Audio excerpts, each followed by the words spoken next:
I'm Eric Greenleaf, and this is Healing from the Ground Up, a series of conversations with exceptional people.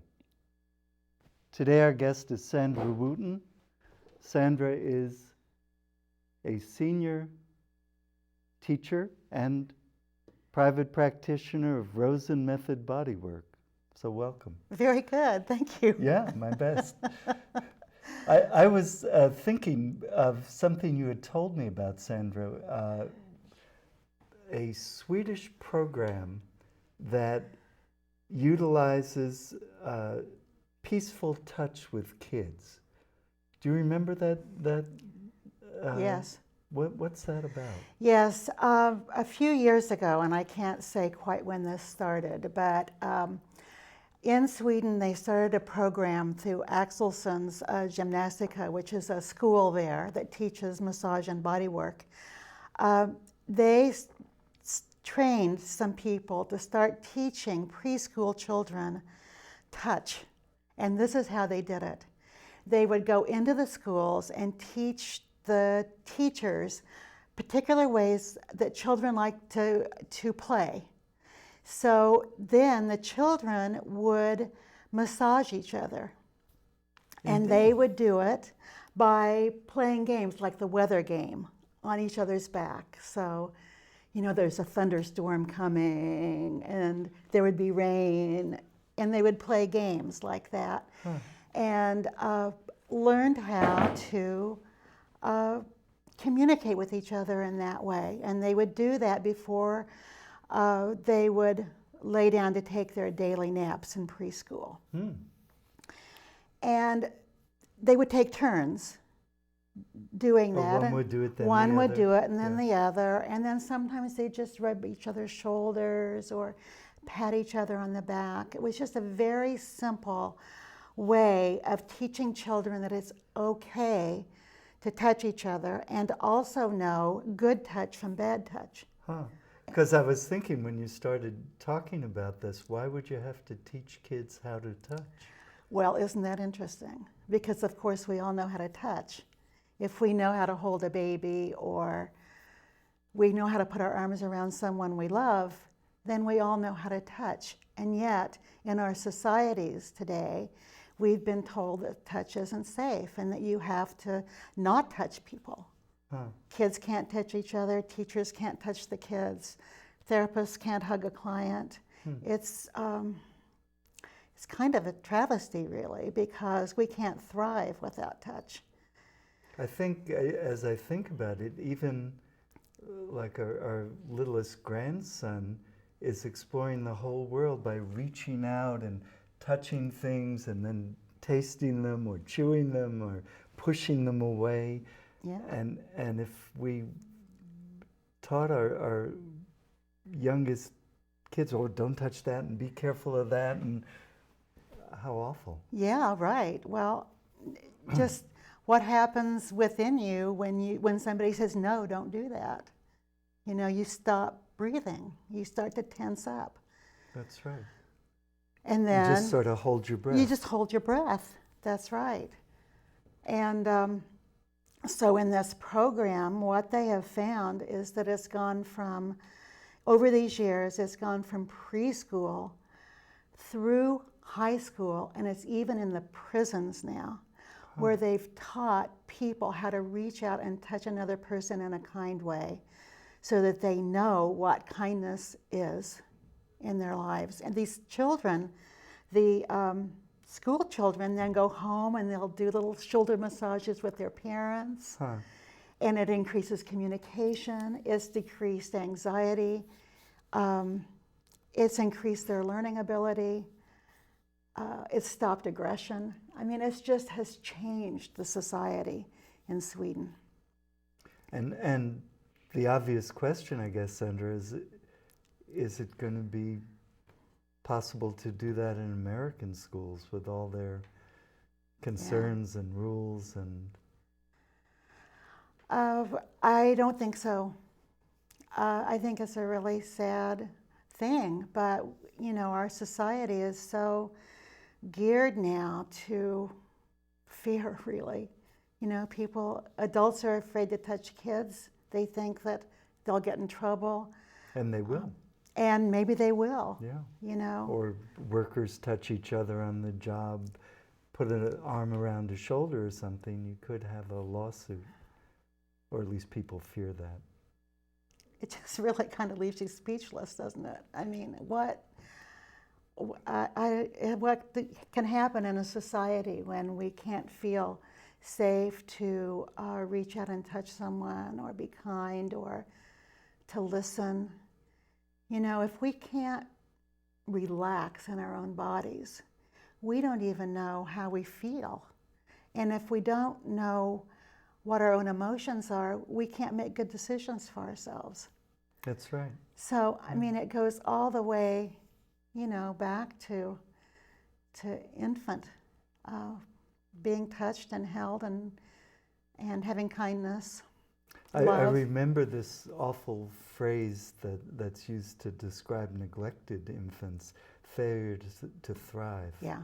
And I sometimes think in my therapeutic work, and I know you do in yours, that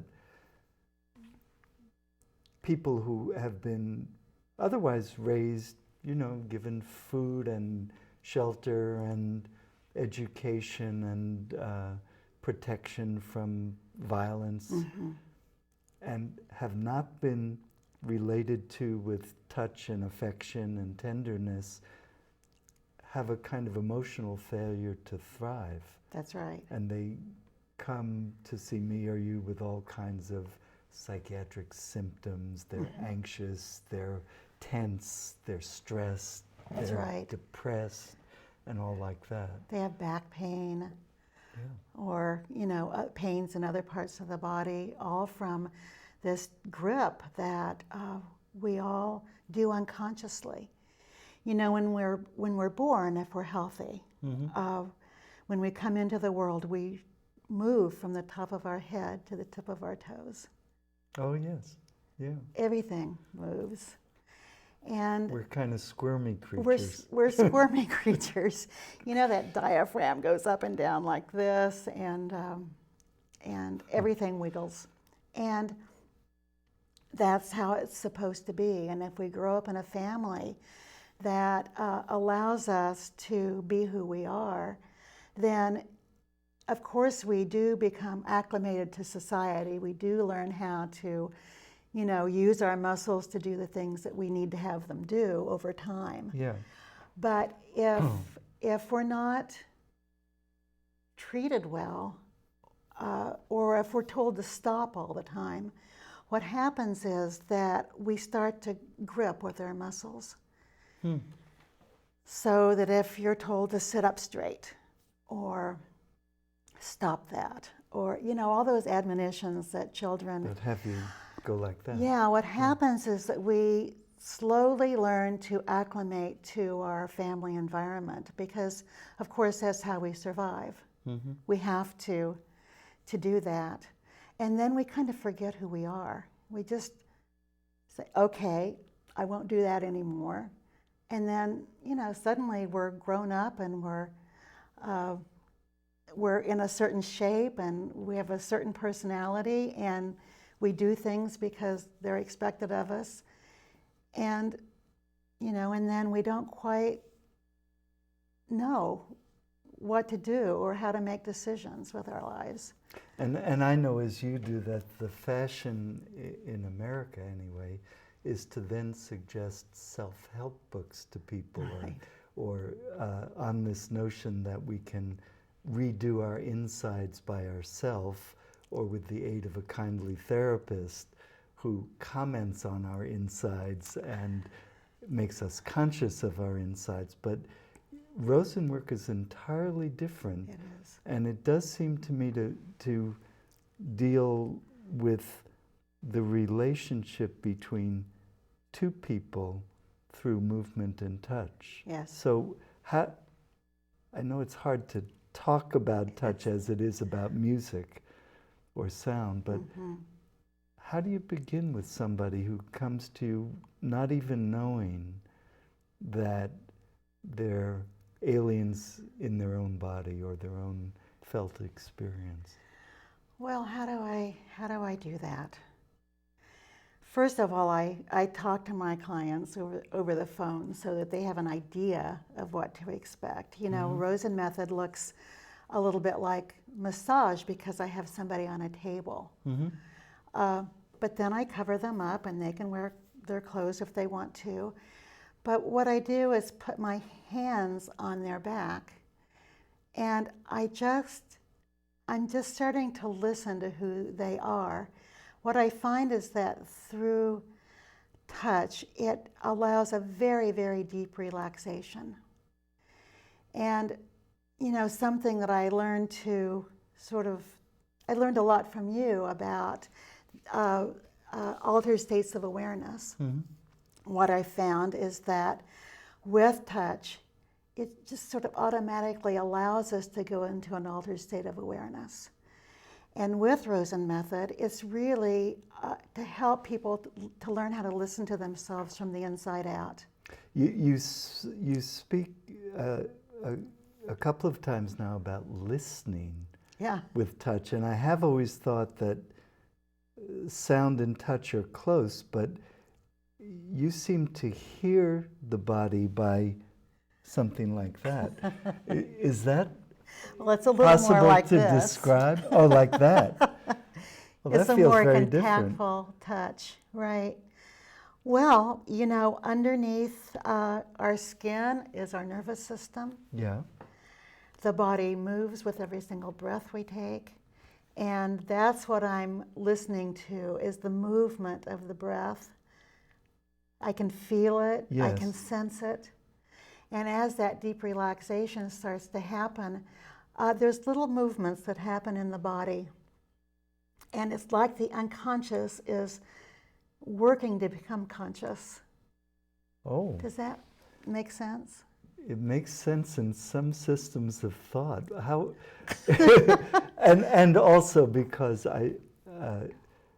I'm firmly convinced, as most people are, that a lot of the body processes have to be unconscious to work at all.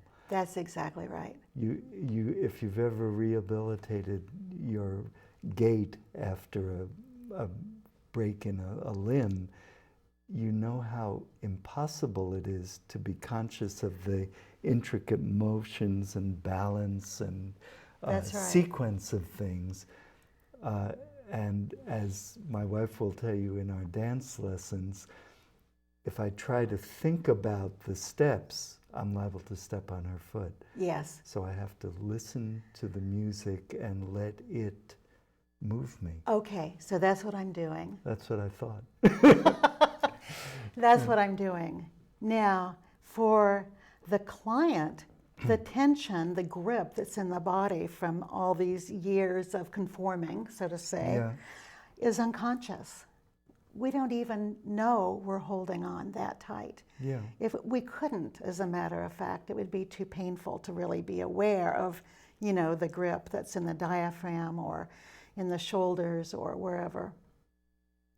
So what we can do is help that person begin to listen. As I said, from the inside out. Or to listen to themselves. Listen to themselves, yes. So I'm really just there with my presence, really paying attention, no judgment. And sometimes when I start to see that movement, I'll ask what happened. And sometimes the client will have a word or a thought or an image or something that comes up. Sometimes emotion comes up, sometimes a memory. And I've certainly had this happen myself, within myself receiving the work, where all of a sudden I remember something that happened to me as a child, and there's some emotion there. And once that comes to my consciousness, then that tight muscle in my body can let go because I don't have to hold on to it anymore. So it's as though a proxy memory, the tension. It remembers the interaction you had when you were little and the teacher scolded you or something. Right. Whereas you've long since moved your conscious mind to other things. Exactly. That's a great way to say it. Yeah. And so it's kind of in the library of your experience, but it's not self-conscious experience. That's right. Even if you remember the incident. Exactly, because you can think you know what it is that's really caught in your body. I guess we could say it that way. But it's unconscious. So if we think we know what it is, that's not it. Oh, that's right, of course. We have to get to that deeper place within us so that that memory can just work itself up and out. And the body changes anyway. We don't always have memories. Just through the touch and that kind of relaxation, the body can change anyway. And because we start with bodies not with consciousness when we're born. Exactly. We don't know language. We don't even know how to smile. Right. And everything is learned from the body, from those wiggly, jiggly movements and That's interactions and being held and changed and washed and so on. All of and that. fed. All of that. Yeah. And not only that, as we get older and we do have our thoughts and our experiences and so forth, every single thought we have is reflected in the body.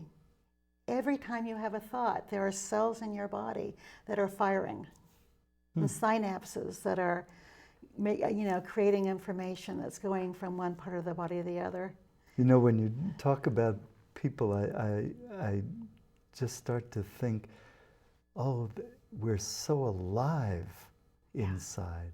Yeah. When often, like most people, I don't think about my insides or whether they're alive or seized up or anything much about them except whether I'm hungry or thirsty or sleepy or something. Yeah. I have kind of the Seven Dwarfs version of knowledge about my body, grumpy, sleepy, dopey, that kind of thing, bashful. Yeah. And you're saying there's a more refined, less of a pop tune version of one's body where you can hear nuances and That's right. developing themes and old passages and That's things right. like that. That's a real music of oneself. That's a beautiful way of putting it. If we can learn to become more aware of ourselves, then we notice when something upsets us more, for instance. Oh, that too. You're saying that it wouldn't just be that we feel better, but we also feel more precisely. So I know that somebody's slight to me really affected my breathing or my stomach or the way I move, as well as how I feel about the person. Absolutely. And all of that would happen as though I were tuning my ear and I could hear different instruments and so on. That's it. That's it. If I could, but. Well, yes, because then, if somebody speaks to you in a tone of voice that you don't like, you can choose to walk away. You can choose to reach out. You can choose to say something. All these choices in life open up to you when you're aware of how you're affected by your environment and your surroundings. Because you're saying then I would be more aware of how I could affect the guy who gave me the cold shoulder. Right. And even how to touch him, how to reach out, how to shake his hand, let's say, or gesture to him, or move closer or further away. That I'd have more dimensions in relating because I'd be relating more physically. Well, and more emotionally. Both. And physically, right. So, we often grow up thinking if somebody says something to us that we don't like, we just have to kind of swallow it. But well, that's what we say, right? Oh, I had to swallow a load of crap. Yeah, and of course the body speaks to us in metaphor all the time. Yeah. Those metaphors aren't just words. Yeah. If something's a pain in the neck, it truly does create a pain in the neck. And if I have to swallow something unpleasant, my innards don't feel so good. That's right. That's right. And those are my emotions. Yeah. I feel sour about the guy or upset, as people like to say. the same way they would say a spicy meal made my stomach upset. Right, right. So if somebody says something to you that you don't like, maybe you could just say, I don't feel good about that. I could say it. I mean, you know, rather than just swallowing it. And then there's a chance for the dialogue. There's a chance for some kind of communication to happen about the incident. This is just, an example, but... But it's a telling example because people so often feel stumped by the stressors of life, their boss, their friend, their, bad luck, their good luck, their health, as though all these were separate and there were no way to relate to them. Exactly. And you're saying that there are many dimensions of relationship with oneself as well as one's partner or worker or something. Yes, exactly. And you said another thing that really interests me. You spoke as though there's a difference between awareness and consciousness. That you could be aware without being able to, say, write a paper on the subject, or you could be aware in such a way that your response would be movement or feeling rather than a statement or an understanding. Yes. So instead of saying, well, I know that people's sort of concept of therapy, I think mistaken about most therapies, that the therapist would say to them, well, now you see this is why you're feeling that way, and now you are conscious of it and no more problem, right? Yeah, except it doesn't work that way. And that it could also work by being aware of the way I breathe or move, or the calming effect of your touch on my hand or back. Without being conscious, I might respond differently. I might feel different. Right. But I would be aware of the difference, but if you quizzed me, I would say, I don't know, he didn't seem so menacing to me. I guess I'm not so stressed. Do you know? Yes, Things like yes. that. Well, when I talk about learning to listen to yourself from the inside out, one of the ways we do that is to learn to identify our sensations. For instance, if we're angry, often there's heat in the body.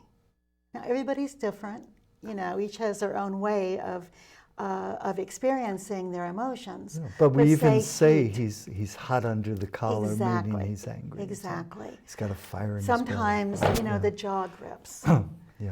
Well, you can grow into old age and never know what anger feels like. Never really identify the sensations in the body so that you can nip it in the bud. Oh, I like that. So, if you know, for instance, that somebody said something, you're feeling the heat rise. Yeah. That's an important thing to know, that something is making you angry. The same thing with sadness. Maybe your heart just kind of drops. That feeling that can happen inside us. Just to feel those sensations helps us identify what the emotions are in the body. And unfortunately, that's what when we grip ourselves, over the years as we're growing up, you lose that ability to identify your own bodily process. And so you lose over time a vast amount of feeling, information, capacity, whole lot. You lose yourself. Yeah. So really this work that I do is about helping you remember who you are. I like that way of putting it. You help remember who you are even if you never knew. Exactly. Exactly. So it's not a reclamation effort only, it's a restorative one to where you would have been if you had been there all along. Right. Is how well, I I think always think we kind of come in with that sense of wholeness. Someone, Aristophanes, I think, did a quote of his. It says something, in each person there's a little bit of heaven. I don't have the quote with me, but I think it's true. I think that within each of us there is a knowing of self that we never forget, truly, you know, really in the heart of ourselves and our cells and our nervous system.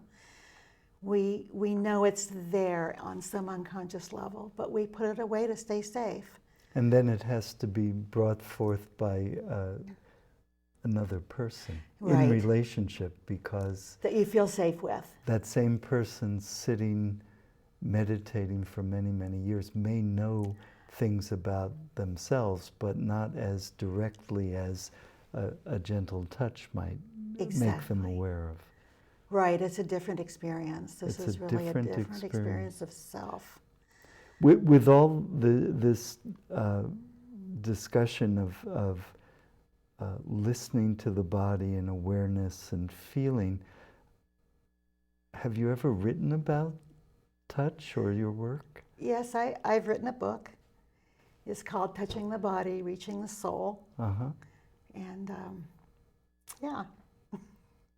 Well, that seems exactly what you've been talking about today, how touch reaches something that is ineffable or invisible within us or Yes. of us, ourselves, this thing that you could write many volumes about without having a sense of, and that your work helps us to sense ourselves. Yes. And know ourselves in that way and know others too. Yes. So thank you so much. I always enjoy our conversations, and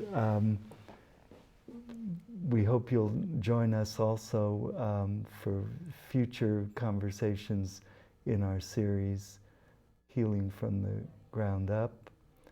And we'd like you also to know that Sandra's book is available, but where is it available?